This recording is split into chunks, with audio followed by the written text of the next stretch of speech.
सरकार लाई है विद्यार्थियों के लिए डिजिटल लाइब्रेरी। बच्चों के उज्जवल भविष्य के लिए बिहार सरकार है सदा अग्रसर और तैयार।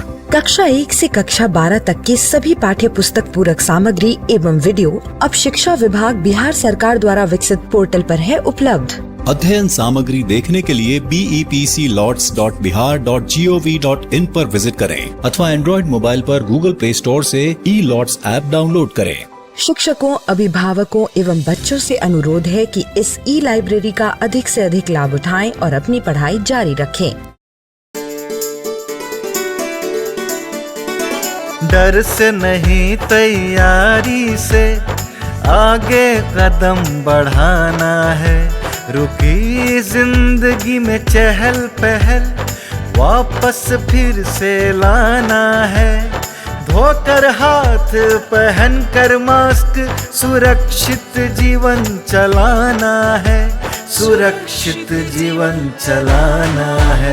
डर कर नहीं तैयारी से आगे कदम बढ़ाना है। डर कर नहीं तैयारी से आगे कदम बढ़ाना है। रखेंगे 2 गज की दूरी, सबको पौष्टिक आहार खिलाएंगे, बच्चों और बूढ़ों का करेंगे ख्याल।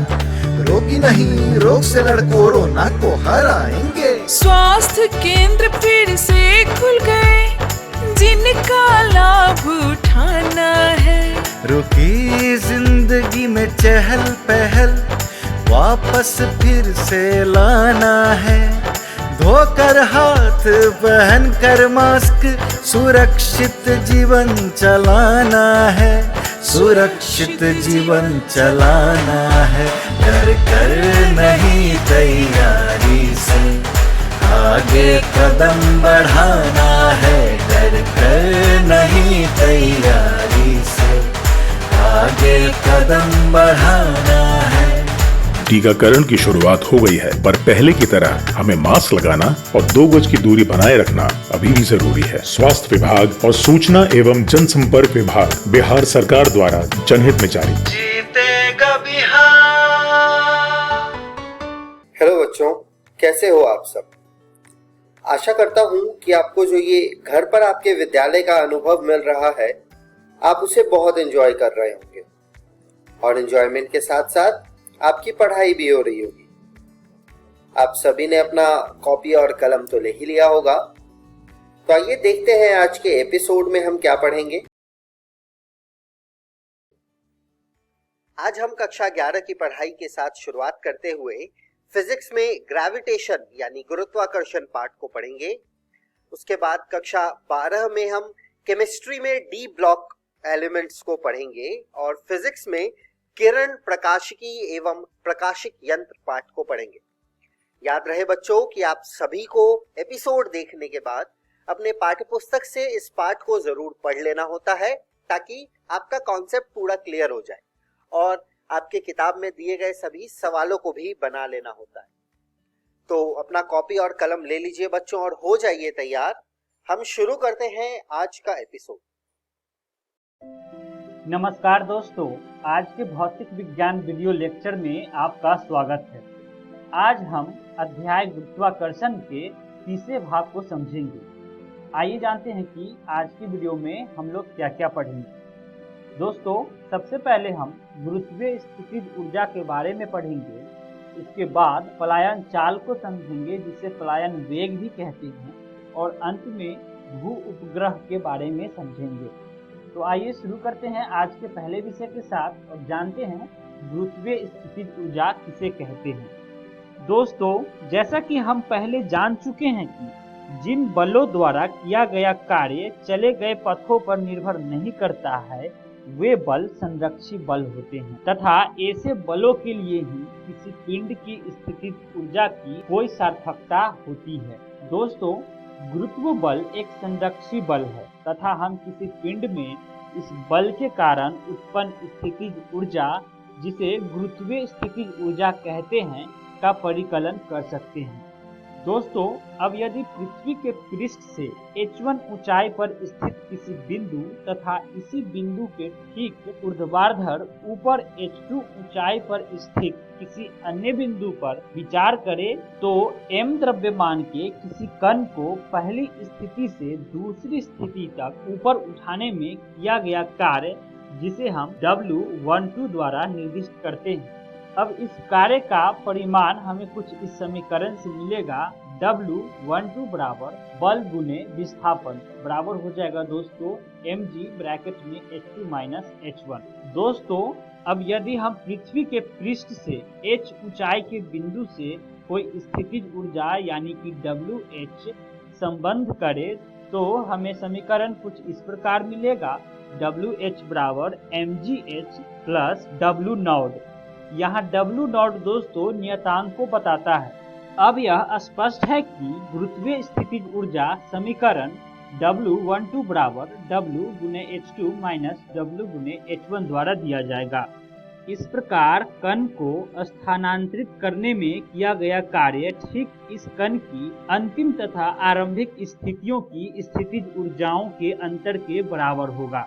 अब दोस्तों समीकरण में h बराबर 0 रखने पर हमें WH बराबर 0 यानी कि W0 प्राप्त होता है।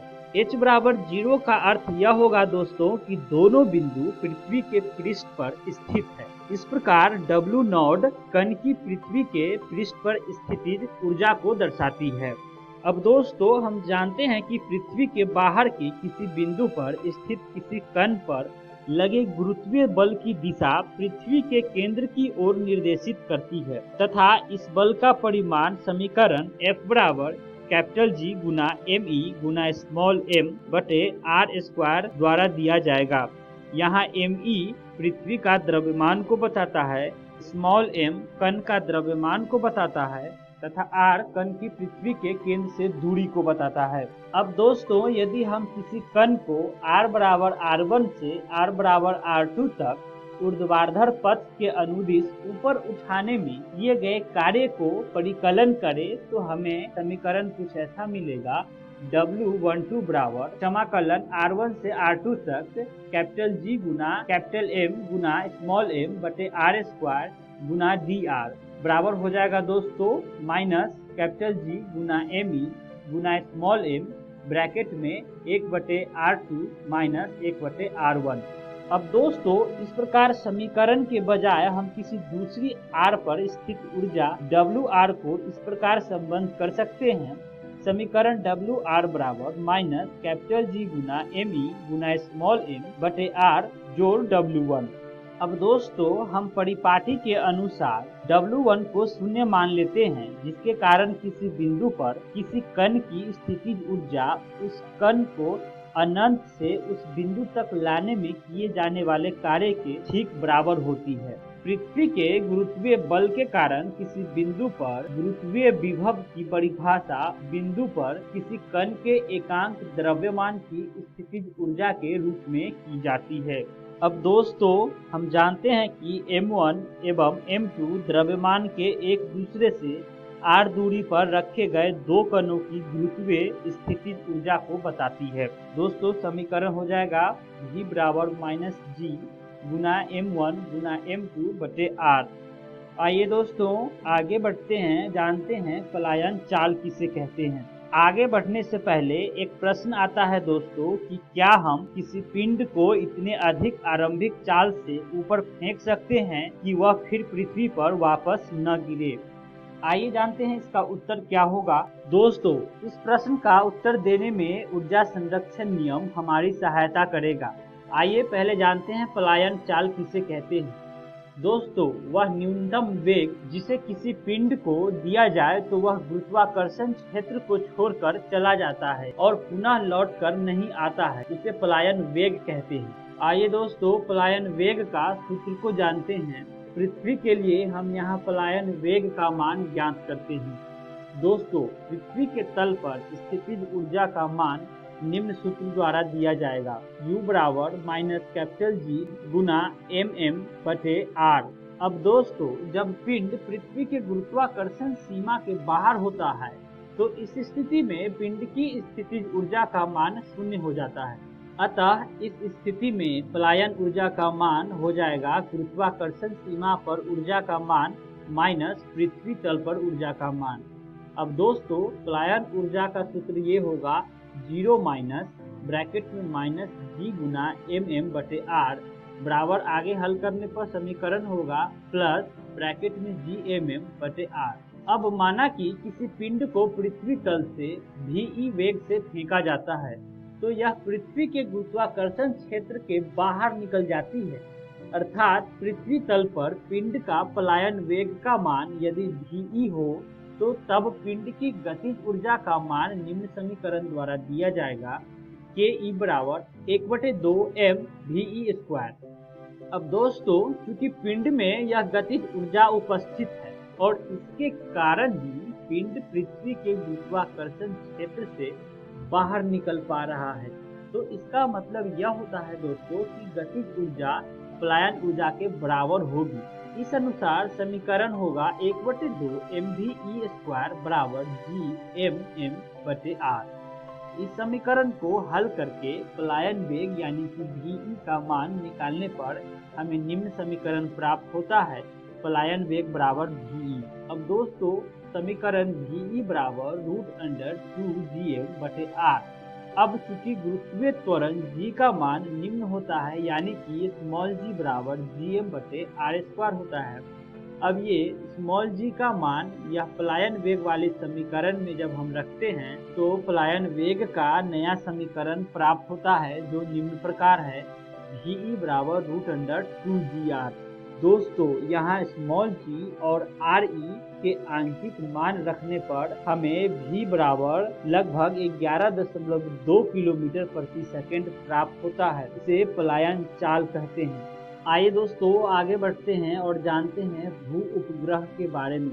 दोस्तों भू उपग्रह वह पिंड है जो पृथ्वी के परितः परिक्रमण करते हैं। पृथ्वी का एकमात्र प्राकृतिक उपग्रह चंद्रमा है जिसकी लगभग वृत्ताकार कक्षाएं हैं और लगभग 27.3 दिन का परिक्रमण काल होता है जो चंद्रमा के अपनी अक्ष के परितः घूर्णन काल के लगभग समान होता है। दोस्तों अब यदि उपग्रह का द्रव्यमान m तथा v इसकी चाल है तो इस कक्षा के लिए आवश्यक अभिकेंद्र बल कुछ इस समीकरण से दिया जाएगा। अभिकेंद्र बल यानी कि F बराबर mv² बटे ब्रैकेट में re प्लस h। यहाँ re पृथ्वी की त्रिज्या को बताता है। अब दोस्तों यह बल कक्षा के केंद्र की ओर निर्देशित है। दोस्तों अभिकेंद्र बल गुरुत्वाकर्षण बल द्वारा प्रदान किया जाता है जिसका मान समीकरण से कुछ ऐसा मिलेगा F बराबर कैपिटल G गुना स्मॉल m गुना me बटे re प्लस h का होल स्क्वायर। दोस्तों इस समीकरण में यहाँ me पृथ्वी का द्रव्यमान को दर्शाता है। अब ऊपर के दोनों समीकरण में दक्षिण पक्षों को समीकृत तथा m का निरसन करने पर हमें नया समीकरण प्राप्त होता है v² बराबर कैपिटल G गुना me बटे re प्लस h। इस प्रकार h के बढ़ने पर v घटता है। अब दोस्तों पिछले भाग के समीकरण के अनुसार जब h का मान शून्य हो जाता है तो उपग्रह की चाल v होता है। अब समीकरण v² यानी कि h का मान शून्य ले तो समीकरण कुछ ऐसा होगा कैपिटल G गुना me बटे re बराबर हो जाएगा दोस्तों स्मॉल g गुना re। इस समीकरण में हम स्मॉल g का मान कैपिटल G गुना me बटे re का स्क्वायर का उपयोग किया है। अब प्रत्येक कक्षा में उपग्रह 2 पाई ब्रैकेट में re प्लस h दूरी चाल v से तय करता है, अतः इसका आवर्त काल कैपिटल T है। अब दोस्तों आवर्त काल T का मान समीकरण T बराबर 2 पाई ब्रैकेट में re प्लस h बटे v होगा, जिसे आगे हल करने पर हमें नया समीकरण मिलेगा बराबर 2 पाई ब्रैकेट में re प्लस h के पावर 3/2 बटे रूट अंडर कैपिटल G गुना me। यहाँ हमने समीकरण से v का मान प्रतिस्थापित किया है। अब समीकरण के दोनों पक्षों का वर्ग करने पर हमें नया समीकरण प्राप्त होता है जो कि t² बराबर k गुना re प्लस h का क्यूब जहां k का मान 4π² बटे कैपिटल G गुना me लिया गया है। यही समीकरण केपलर का आवर्तकालों का नियम को बताता है, जिसका अनुप्रयोग पृथ्वी के परितः उपग्रहों की गतियों के लिए किया जाता है। इस प्रकार दोस्तों, हम आज के वीडियो का सारे विषयों का अध्ययन कर चुके हैं। आइए जानते हैं एक बार फिर से कि आज के वीडियो में हमने क्या क्या सीखा। दोस्तों, सबसे पहले हमने गुरुत्वीय स्थितिज ऊर्जा के बारे में जाना और उसके बाद पलायन चाल यानी कि पलायन वेग को भी समझा और अंत में भू उपग्रह के बारे में जाना। आइए जानते हैं कि अगली वीडियो में हम लोग क्या क्या पढ़ने वाले हैं। दोस्तों, अगली वीडियो में हम सबसे पहले कक्षा में गतिशील उपग्रह की ऊर्जा के बारे में समझेंगे और उसके बाद तुल्यकालिक तथा ध्रुवीय उपग्रह के बारे में जानेंगे और अंत में भारहीनता क्या होती है उसको भी समझेंगे। आशा करता हूँ कि आप सभी को आज का वीडियो पसंद आया होगा। मिलते हैं अगली वीडियो में। दोस्तों, अगर आपको इस अध्याय को विस्तार पूर्वक पढ़ना है तो आप कक्षा 11 NCERT बुक से भौतिकी विज्ञान पुस्तक से पढ़ सकते हैं। Thank you.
Covid ka na rin. Yan na.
नमस्कार दोस्तों, आज हम डी एवं एफ ब्लॉक के तत्वों का 5वां भाग शुरू करने जा रहे हैं।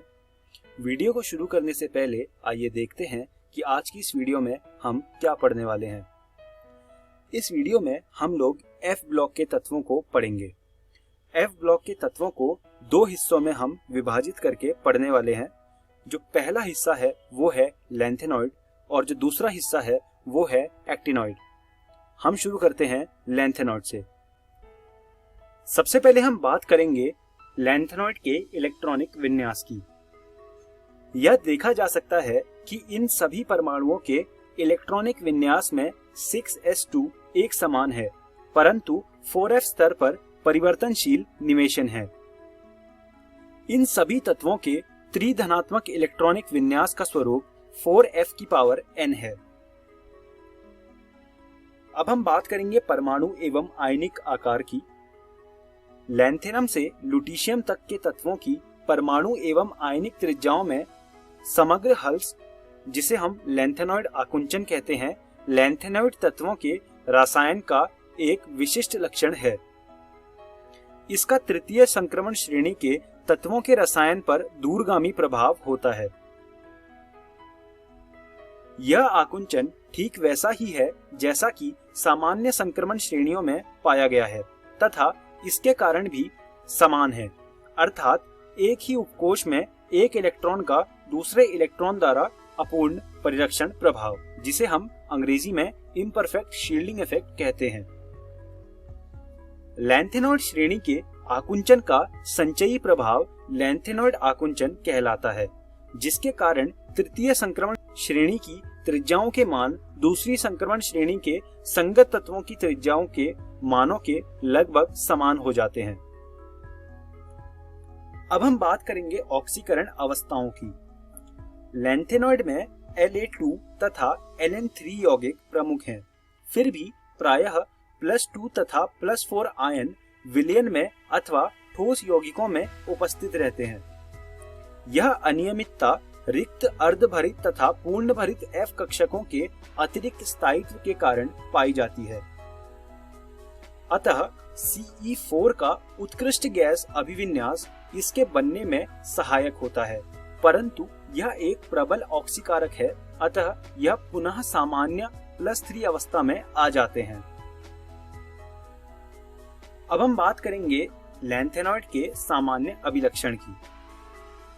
सभी लैंथेनॉइड चांदी की तरह श्वेत तथा नरम धातुएं हैं और वायु में तुरंत बदरंग हो जाती है। परमाणु क्रमांक में वृद्धि के साथ कठोरता में वृद्धि होती है। सैमेरियम स्टील की तरह कठोर होता है। इनके गलनांक 1000 से 1200 केल्विन के मध्य होते हैं, परंतु सैमेरियम 1623 केल्विन पर पिघलता है। अनेक त्रिसंयोजी लैंथेनॉइड आयन ठोस अवस्था तथा विलयन में रंगीन होते हैं। इन आयनों का रंग F इलेक्ट्रॉनों की उपस्थिति के कारण होता है। इस तरह के क्वेश्चन आपको MCQ में देखने को मिलेंगे। आपसे ये पूछा जा सकता है कि जो F ब्लॉक के तत्व होते हैं या फिर जो लैंथेनॉइड होते हैं उनमें जो रंग आता है वो किसके कारण आता है। तो वहां पर अगर ऑप्शन होगा कि F electron, D electron, S electron, तो आपको वहां पर F इलेक्ट्रॉन मार्क करना है। La3+ तथा Lu3+ आयनों में से कोई भी रंगीन नहीं है, परंतु शेष लैंथेनॉइड आयन रंगीन होते हैं। तो ये हमने पढ़े लैंथेनॉइड के कुछ सामान्य अभिलक्षण। अभी आपके सामने एक चार्ट आया होगा। इस चार्ट में आप देख सकते हैं कि जो लैंथेनॉइड हैं उनकी अलग अलग तरह की रिएक्शंस हैं। ये चार्ट आपको बहुत हेल्प करेगा जब आप एग्जाम की तैयारी कर रहे होंगे और आपको एक बारी में देखना होगा कि लैंथेनॉइड किस तरह रिएक्ट करते हैं। तो ये चार्ट आप अपनी कॉपी में बना लीजिए और इसको हमेशा याद रखिएगा। तो ये हमने पढ़े कुछ सामान्य अभिलक्षण। अब हम आगे बढ़ते हैं और बात करते हैं एक्टिनॉइड की। एक्टिनॉइड में TH से Lr तक 14 तत्व हैं। एक्टिनॉइड रेडियो सक्रिय तत्व हैं तथा प्रारंभिक सदस्यों की अर्धायु अपेक्षाकृत अधिक होती है। तो जो एक्टिनॉइड हैं वो रेडियो एक्टिव होते हैं, मतलब वो टाइम के साथ अपने आप को खत्म करते रहते हैं। अगर आप एक एक्टिनॉइड को अभी रख देंगे और उसको कुछ समय के बाद देखेंगे तो उसकी जो कॉन्सेंट्रेशन है वो आपको कम मिलेगी, परंतु बाद वाले सदस्यों की अर्धायु का परास 1 दिन से 3 मिनट तक है। लॉरेशियम की अर्धायु 3 मिनट है। बाद वाले सदस्य केवल नैनोग्राम मात्राओं में ही बनाए जा सकते हैं। तो ये कुछ बातें हमने जानी एक्टिनॉइड के बारे में। अब हम जानते हैं कि एक्टिनॉइड का जो इलेक्ट्रॉनिक विन्यास होता है वो कैसा होता है। समझा जाता है कि सभी एक्टिनॉइड में 7s2 विन्यास होता है तथा 5f एवं 6d उपकोशों में परिवर्तनशील निवेश होता है। 14 इलेक्ट्रॉनों का निवेश 5f उपकोश में होता है। थोरियम तक तो नहीं, परंतु Pa एवं इसके आगे वाले तत्वों में नियमित रूप से निवेश होते हुए परमाणु संख्या 103 तक पहुंचने पर 5f कक्षक पूर्ण रूप से भर जाता है। अब हम बात करेंगे एक्टिनॉइड के आयनिक आकार की। आयनिक आकार के संदर्भ में एक्टिनॉइडों की सामान्य प्रवृत्ति भी लैंथेनॉइड की तरह है। श्रेणी में परमाणु अथवा आयनों के आकार में धीरे धीरे क्रमिक हल्स होता है। इसे एक्टिनॉइड आकुंचन के रूप में संदर्भित किया जाता है। अंग्रेजी में एक्टिनॉइड आकुंचन को एक्टिनॉइड कॉन्ट्रैक्शन कहते हैं। अब हम बात करेंगे इनके ऑक्सीकरण अवस्थाओं की। अभी आपके सामने एक टेबल आई होगी, इसमें आपको सारे एक्टिनॉइड मिलेंगे और उन एक्टिनॉइड के नीचे जो जो ऑक्सीकरण अवस्थाएं वो शो करते हैं वो आपको दिखेंगी। इसमें भी आप देख सकते हैं, जैसे हमने पहले पढ़ा था डी ब्लॉक के तत्वों के टाइम पर, यहाँ पर जो मध्य में एलिमेंट्स हैं वो आपको ज्यादा ऑक्सीकरण अवस्थाएं शो करते हुए नजर आएंगे और जो कोनों में मौजूद हैं उनमें आप देख सकते हैं कि वो सिर्फ एक या दो ऑक्सीडेशन स्टेट ही शो कर रहे हैं। तो ये कुछ ऑक्सीकरण अवस्थाएं हैं एक्टिनॉइड्स की। अब हम बात करेंगे तत्वों के कुछ अनुप्रयोगों की।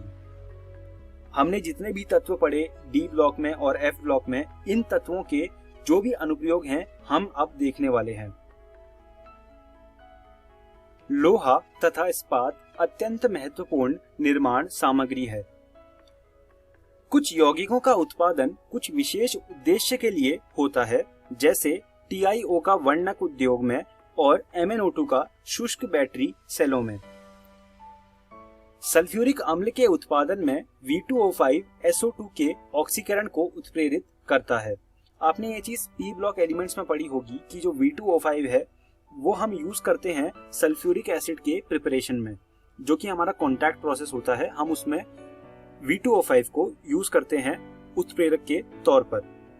तो ये कुछ तत्वों के अनुप्रयोग हैं जितने भी हमने पढ़े। आपकी एनसीईआरटी में कुछ और अनुप्रयोग भी हैं जो मैंने यहाँ नहीं बताए, लेकिन आप उनको एक बार जरूर से पढ़िएगा। परीक्षा में अगर ऐसा कोई सवाल आता है जिसमें वो पूछे आपसे अनुप्रयोगों के बारे में, तो आपके पास पॉइंट्स होने चाहिए कि आप बता सको कि कौन कौन से अनुप्रयोग हैं डी और एफ ब्लॉक के तत्वों के।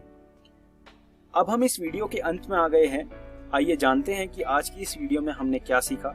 सबसे पहले हमने लैंथेनॉइड के बारे में पढ़ा, उसके बाद हमने एक्टिनॉइड के बारे में पढ़ा।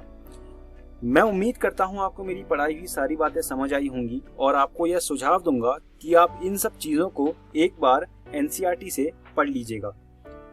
धन्यवाद दोस्तों।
हेलो दोस्तों, भौतिकी की इस कक्षा में आप सभी का स्वागत है। दोस्तों, आज के हमारे इस वीडियो में हम अध्याय 9 किरण प्रकाशिकी एवं प्रकाशिक यंत्र का 5वां भाग समझेंगे और इस भाग में हम समझेंगे गोलीय पृष्ठों से होने वाले अपवर्तन को और जानेंगे उत्तल लेंस से होने वाले अपवर्तन को। तो आइए आज के वीडियो को शुरू करते हैं। दोस्तों, अपनी पिछली वीडियो में हमने अपवर्तन के बारे में जाना था और देखा था किसी कांच के टुकड़े से होने वाले अपवर्तन को। दोस्तों, कांच के टुकड़े के पृष्ठ समतल होते हैं, लेकिन आज के इस वीडियो में हम एक ऐसे पृष्ठ पर अपवर्तन की परिघटना को समझेंगे जो गोलीय होती है।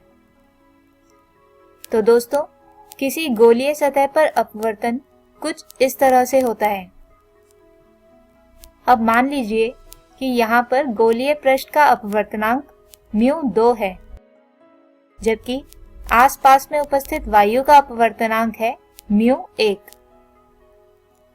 तो त्रिभुज नियम के अनुसार त्रिभुज AOC में I बराबर होगा कोण अल्फा जमा गामा के।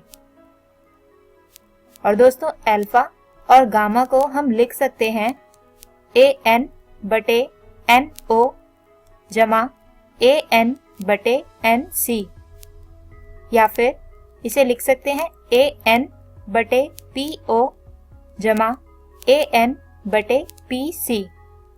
इसी प्रकार त्रिभुज AIC में R जमा बीटा बराबर होगा गामा के, यानी यहाँ से R आता है गामा घटा बीटा, और यहाँ भी गामा और बीटा का मान रखने पर समीकरण आती है R बराबर AN/PC घटा AN/PI।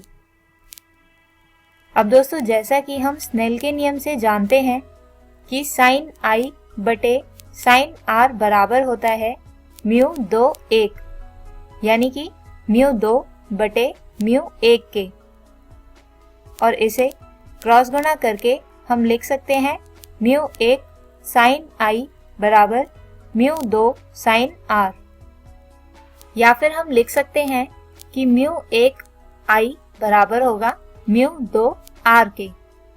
तो अब यहाँ इस समीकरण में I तथा R का मान रखें तो समीकरण बन जाती है μ1 ब्रैकेट AN/PO जमा AN/PC, जो बराबर होगा μ2 ब्रैकेट AN/PC घटा AN/PI के।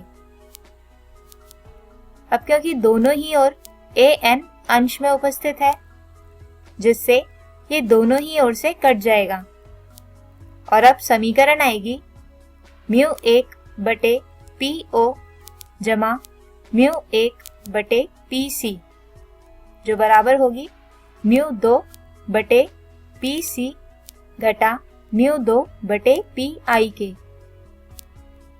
दोस्तों, अब बाईं ओर से अगर हम μ1/PC को दाईं ओर ले जाएं तो समीकरण बन जाती है μ1/PO बराबर μ2/PC घटा μ2/PI घटा μ1/PC, या इसे लिख सकते हैं μ1/PO बराबर μ2 घटा μ1/PC घटा μ2/PI।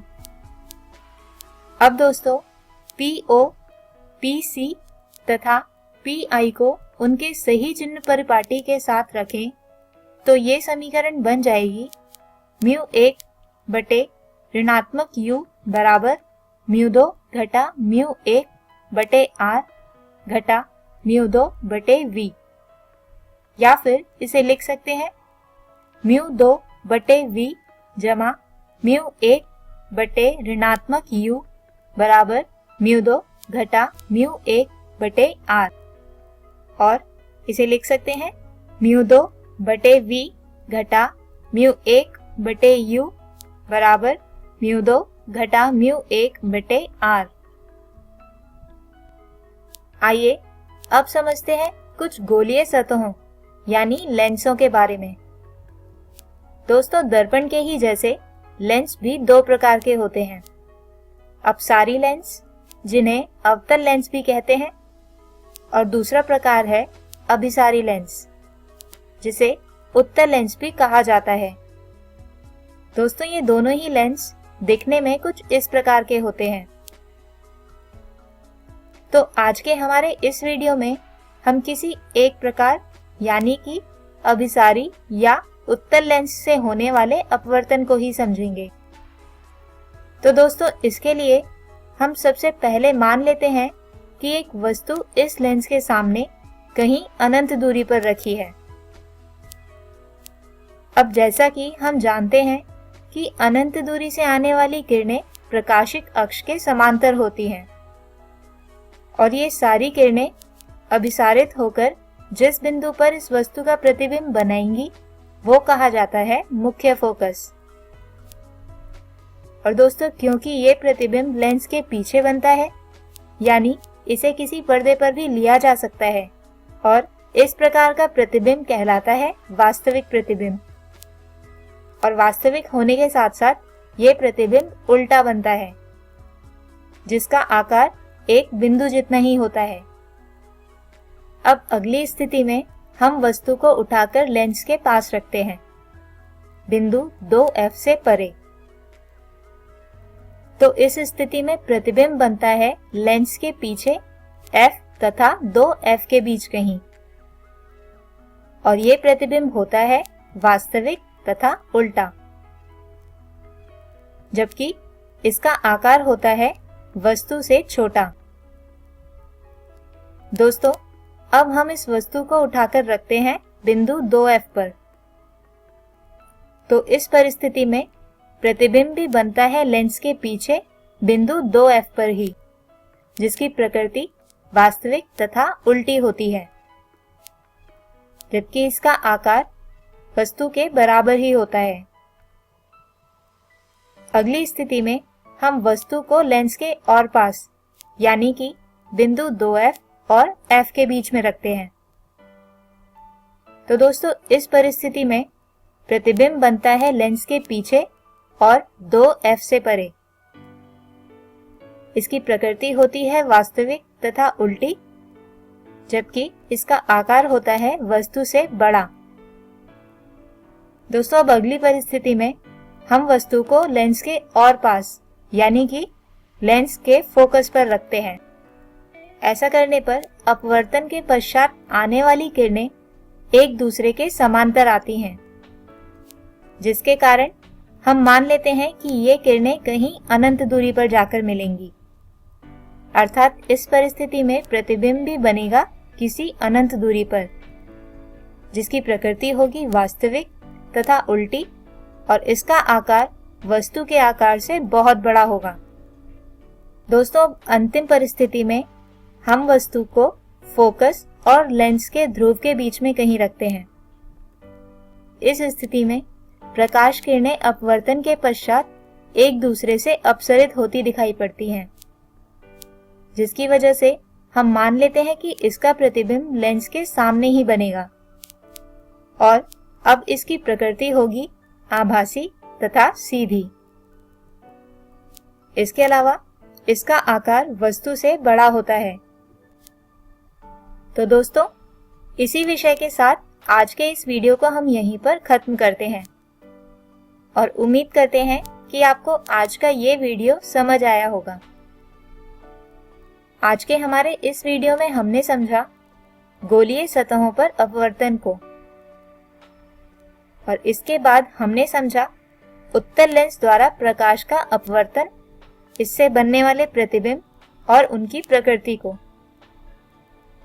अगले वीडियो में हम समझेंगे अवतल लेंस द्वारा होने वाले अपवर्तन को, जिसके बाद प्राप्त करेंगे लेंस मेकर सूत्र और जानेंगे लेंस की क्षमता। और अंत में समझेंगे संपर्क में रखे पतले लेंसों के संयोजन को। तब तक के लिए गुड बाय।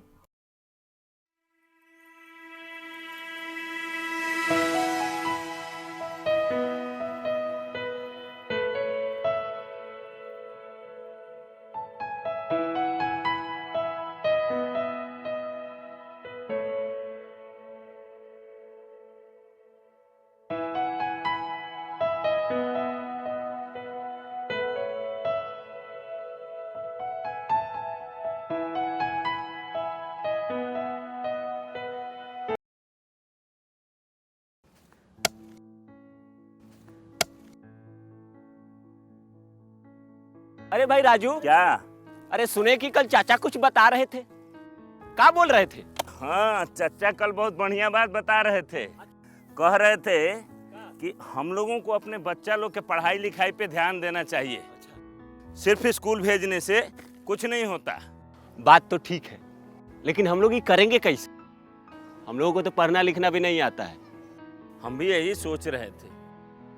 अरे वो देखो, मास्टर साहब भी सही टाइम पे आ गए। चलो उन्हीं से पूछ लेते हैं। मास्टर साहब प्रणाम। प्रणाम प्रणाम। मास्टर साहब, आपसे एक बात का जानकारी लेना था। हाँ, पूछिए। अब हम लोग तो ठहरे कम पढ़े लिखे आदमी, हाँ। लेकिन हम लोग का बच्चा लोग स्कूल में जाके क्या करता है, क्या सीखता है, क्या पढ़ता है, ये हम लोग कैसे जानेंगे? बहुत आसान है। अच्छा, कैसे? चलिए आप लोग स्कूल में, हम बताते हैं। जी जी चलिए। जी सर चलिए। चलो चलो। हाँ हाँ चलिए। हाँ हाँ, हम उठा लेते हैं। चलो। आइए, ये देखिए, ये है क्लास 3 का अधिगम प्रतिफल पोस्टर। इसका मतलब है यदि आपका बच्चा वर्ग 3 में पढ़ता है तो उसे इस पोस्टर में जो लिखी गई सारी चीजें उसे जानकारी होनी चाहिए। ये क्या है? पक्षी। और ये क्या है? पेड़। यानी कि तीसरी कक्षा समाप्त होते होते आपका बच्चा पशु, पक्षी, फूल, पत्ती आदि के बारे में सीख जाएगा। हर क्लास और हर विषय के लिए अधिगम प्रतिफल पोस्टर बनाए गए हैं। आइए कुछ दूसरे तरीके जानते हैं। जी सर। ये देखिए, ये है हमारे बच्चों की कॉपियाँ और ये है सही का निशान। इसका मतलब है कि इस प्रश्न का उत्तर आपके बच्चे ने बिल्कुल सही दिया है। जितना ज़्यादा होंगे ये निशान उतना बढ़िया सीखा है आपका बच्चा। और ये क्या है? गलत का निशान। हाँ, ये है गलत का निशान और इसका मतलब है आपके बच्चे ने इस प्रश्न में कुछ गलती की होगी। और ये निशान जितना ज़्यादा होगा आपको अपने बच्चे पे उतना ही ध्यान देने की ज़रूरत है। लेकिन पूरे साल में हमारा बच्चा क्या क्या सीखा ये कैसे जानेंगे? बिल्कुल जानेंगे। उसके लिए भी हमारे पास कुछ साधन है। उनमें से एक है प्रगति पत्रक। इसके माध्यम से आप घर बैठे जान सकेंगे कि आपका बच्चा पूरे साल में क्या कुछ सीखा।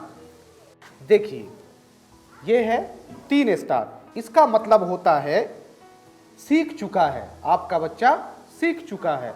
और 2 स्टार का मतलब है बच्चा सीख रहा है।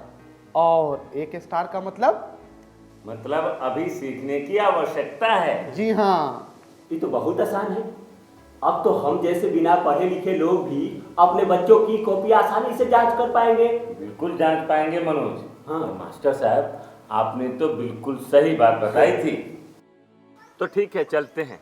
आज जो आपने हमको बताया है वो हम सबको बताएंगे। आप क्या करेंगे? आइए हम मिलकर अपने बच्चों के भविष्य को एक नई उड़ान दें। आज हम पूछेंगे तो कल ये सीखेंगे।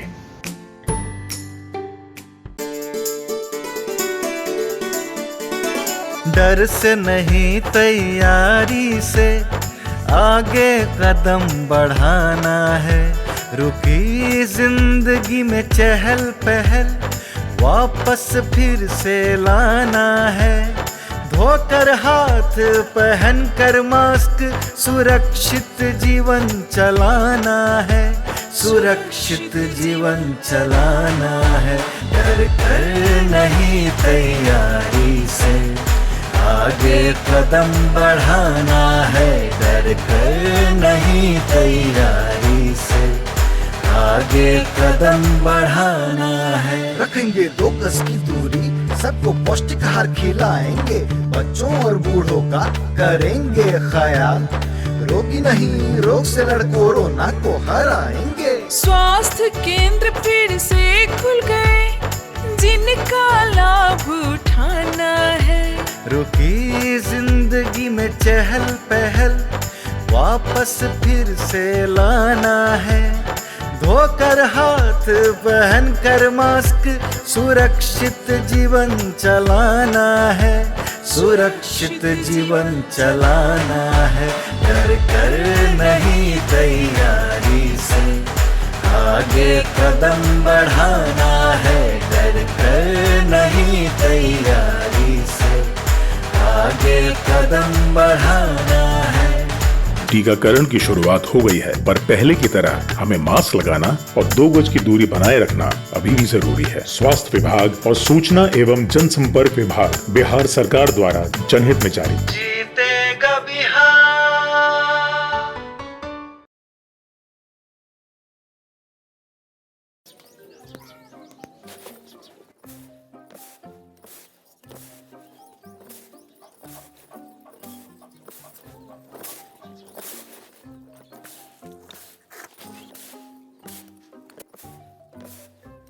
पिंटू, आज स्कूल में क्या सीखा?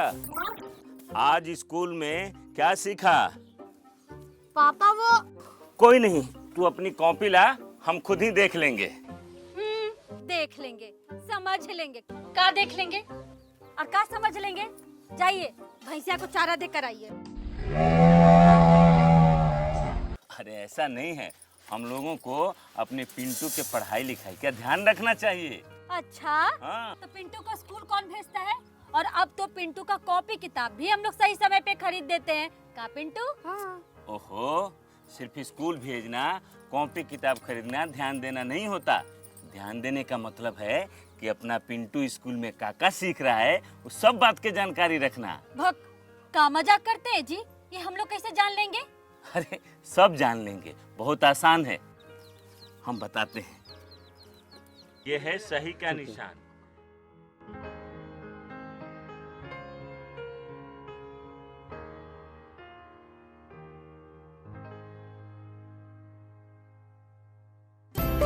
आइए हम मिलकर अपने बच्चों के भविष्य को एक नई उड़ान दें। आज हम पूछेंगे तो कल ये सीखेंगे।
सरकार लाई है विद्यार्थियों के लिए डिजिटल लाइब्रेरी। बच्चों के उज्जवल भविष्य के लिए बिहार सरकार है सदा अग्रसर और तैयार।